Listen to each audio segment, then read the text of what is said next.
to this approach of Planet X, etc. And the man had nothing to say.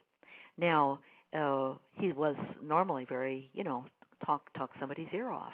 But about this subject, he just fell silent, didn't say, yes, it's true, didn't say, no, it's not true, I just had nothing to say. And that basically convinced a relative, that he knew something, but just wasn't allowed to say. That's how it goes. If you're connected, you may have heard the rumors, you may have in fact been told, the full scope, like Obama recently got, when he became the president-elect, and all the evidence, so that you know it's true. But many people hear the rumors. Do you suppose our new president at some point in time, and it might be coming sooner than we anticipate, will have to declare martial law here in this country?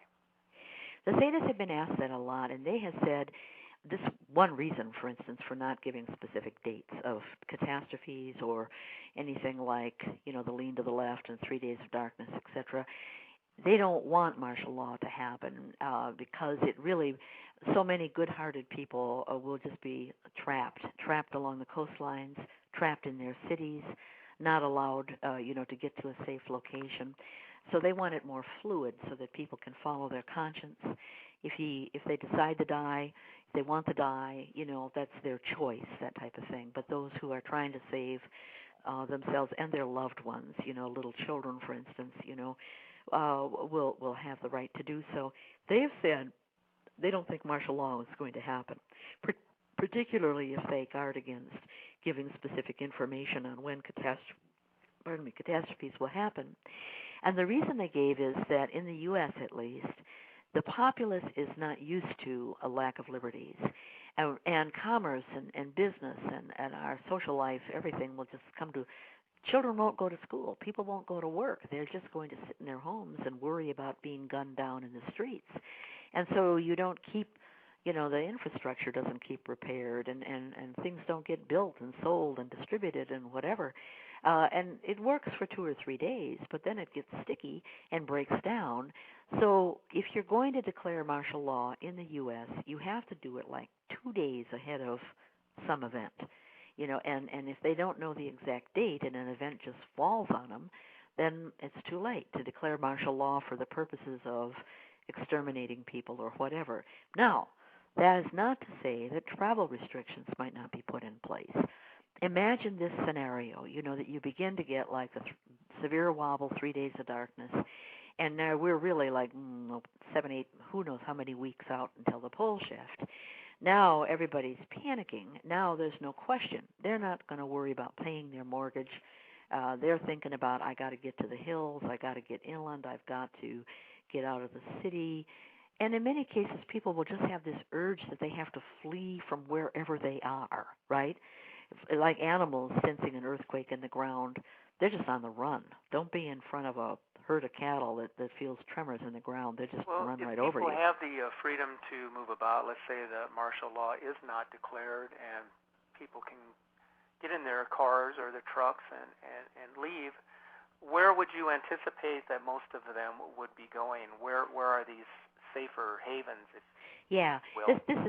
This is something that and I think they would. I think that a lot of people, it might be like wildfire, word of mouth. Being on the coast isn't safe. Being in the city isn't safe.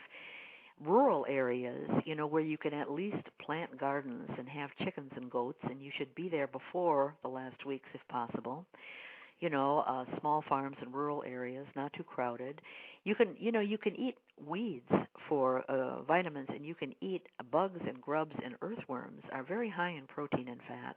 And I'm saying this I don't think sounds too appetizing to some people. I know, but I'm saying this in all seriousness. If bears can kick over logs and eat the grubs and the like, and get big and fat, you can too. So you can actually harvest and farm earthworms and grubs and the like, and in compost. So they have a better chance if they're up in a rural area where you can keep domestic animals. So there'll be areas where it'll be relatively protected from the elements that will occur during the shift. Is that correct? Yeah. Well, the Zetas have said don't be in a building. Particularly don't be in a city, but get out of your building. Dig a trench, a couple feet deep, a couple feet wide. Try to pull some sod or a piece of tin covered by sod over you. It won't blow away. Trees aren't going to fall on you. They don't uproot during hurricanes in the main and earthquakes. And wait until that hour of the shift is over. And then come out and repair your house or see what you can salvage or rebuild.